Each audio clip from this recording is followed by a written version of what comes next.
بسم الله الرحمن الرحيم قل أرأيتم إن جعل الله عليكم الليل سرمدا إلى يوم القيامة من إله غير الله يأتيكم بضياء فلا تسمعون۔ ان آیتوں میں اللہ تبارک و تعالی نے اپنی قدرت کو بیان کیا ہے کہ دن اور رات کو پیدا کرنا اور رات کو لانا، رات کے بعد دن کو لانا، یہ اللہ کی قدرت سے ہے اور اللہ کے کرنے سے۔ اللہ پوچھتے ہیں کہ اے بندو بتاؤ، اگر ہمیشہ ہمیش کے لیے تم پر رات کو مسلط کر دیا جائے اور رات ہی رات رہے تو بتاؤ وہ کون سی طاقت ہے جو تمہیں روشنی لا کر کے دے، دن کی روشنی لا کر کے دے، وہ کون سی طاقت ہے؟ کیا ذرا بھی سمجھتے نہیں ہو، سنتے نہیں ہو؟ اور یہ بتاؤ کہ اگر تم پر ہمیشہ ہمیش کے لیے اللہ دن کی روشنی کو ہی مسلط کر دے اور روشنی ہی رہے تو پھر بتاؤ کہ وہ کون سی طاقت ہے جو رات کی تاریکی کو لائے کہ جس میں تم سکون حاصل کرتے؟ افلا تبصرون، کیا تم غور و فکر نہیں کرتے ہو؟ اللہ ہی محض اپنی رحمت سے اللہ نے ہی محض اپنی رحمت سے دن اور رات کو بنایا ہے تاکہ تم رات میں سکون حاصل کرو اور دن میں اللہ کی روزی تلاش کرو، وَلَعَلَّكُمْ تَشْكُرُونَ، اور تاکہ تم شکر گزار بندے بن جاؤ۔ ان آیتوں میں کئی باتیں سمجھ میں آئی ہیں۔ ایک تو یہ ہے کہ اللہ نے رات کو سکون کی چیز بنایا ہے کہ رات میں انسان پرسکون رہنے کی کوشش کرے اور اپنے جسم و جان کو اطمینان دینے کی کوشش کرے، جہاں تک ہو سکے گھر میں رہے اور آرام کرے۔ تو رات کو اللہ نے سکون کی چیز بنایا ہے۔ قرآن کریم کے مطالعے سے پتہ چلتا ہے کہ تین چیزیں سکون کی ہیں۔ ایک تو یہ رات ہے، اور ایک جگہ ہے وَاللَّهُ جَعَلَ لَكُم مِّن بُيُوتِكُمْ سَكَنًا، اللہ نے تمہارے گھر کو بھی سکون کی چیز بنایا ہے، تو گھر بھی سکون کی چیز ہے۔ اور ایک جگہ اللہ فرماتے ہیں هُوَ الَّذِي،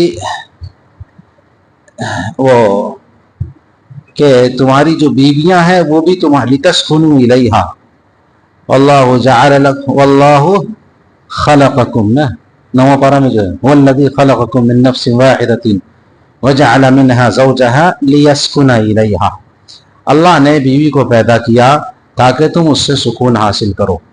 تو یہ تین چیزیں ہیں، قرآن کریم کے مطالعے سے پتہ چلتا ہے کہ تین چیزوں کو قرآن نے سکون کی چیز قرار دیا ہے۔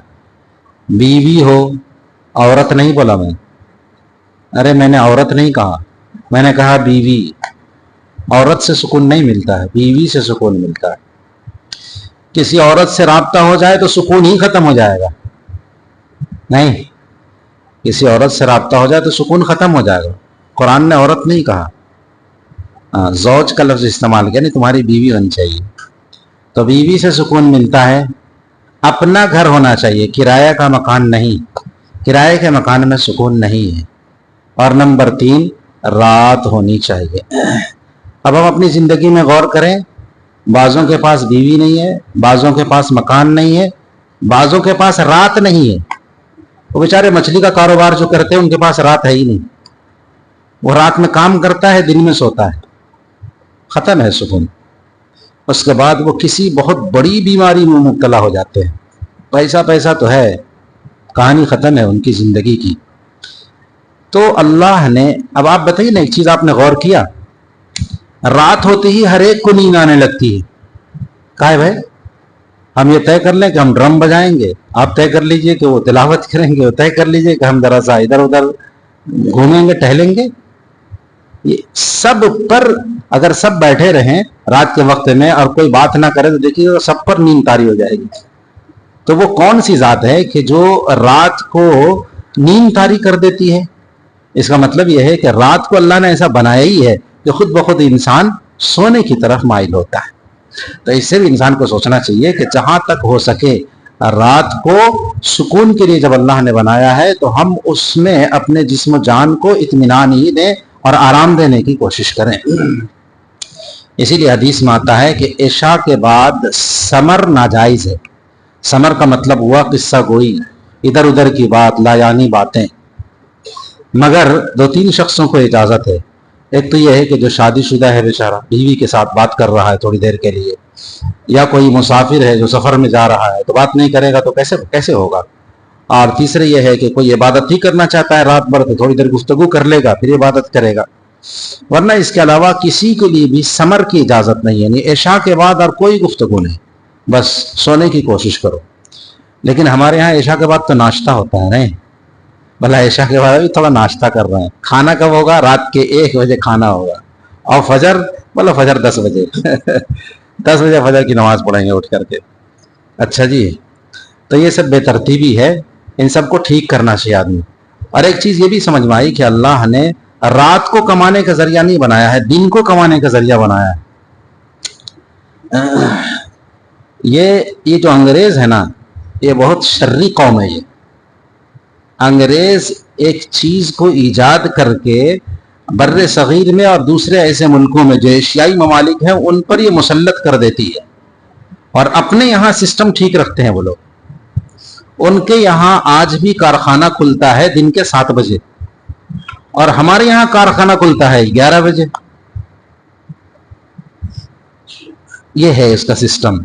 اور یہ انگریزوں کا کلچر جو چلا آ رہا ہے وہ چلا آ رہا ہے یہاں پہ، یہ سسٹم بنایا ہوا ہے. لیکن اپنے یہاں ان کا سسٹم یہ ہے کہ ان کے یہاں کارخانہ کھلتا ہے 6:30 بجے سے 7 بجے. تو یہاں کے لوگوں کو ایسے ہی بیوقوف بنایا گیا. یہاں کی دکانیں کھلتی ہیں 11 بجے کے بعد، اور وہاں دکانیں کھل جاتی ہیں فوراً صبح ہی. تو اب ایسا ایک ماحول ہی بن گیا ہے. اللہ سب کی حفاظت فرمائے. کچھ نہیں، آپ دیکھیں کہ جو آدمی مزدوری کرتا ہے دن چڑھتے ہوئے برکت ہے. حدیث میں آتا ہے کہ اللہ نے جو برکت دی ہوئی ہے وہ یہ ہے کہ صبح سویرے برکت ہے. جب دن چڑھ رہا ہوتا ہے تو لمبا وقت ہوتا ہے، چڑھنے میں تو ایک وقت لگتا ہے نا، لمبا وقت ہوتا ہے. لہذا اس میں اگر کوئی کام کاج کرے 3-4 گھنٹہ کام کاج کرے تو دن بھر آگے جتنا وہ کام کرے گا اس سے زیادہ اتنی دیر میں کام کر لے گا. اور جو دن ڈھلنے کے بعد نواب صاحب 12 بجے کے بعد مشین پہ بیٹھتے ہیں کام کرنے کے لیے، اور اس کے بعد فوراً ظہر کا وقت ہوتا ہے، پھر پیٹ میں بھوک لگی، پھر کھانے کا وقت ہوتا ہے، پھر عصر کا وقت ہوتا ہے، پھر ٹہلنے کا وقت ہوتا ہے، پھر مغرب بعد ناشتے کا وقت ہوتا ہے. وہ نواب ہی کا ناتی ہے، وہ ویسے ہی کٹیا میں رہے گا. وہ فلیٹ نہیں لے سکتا، وہ فلیٹ لے نہیں سکتا. یہ سب اس کا ناٹک ہے، یہ نوابی ہے.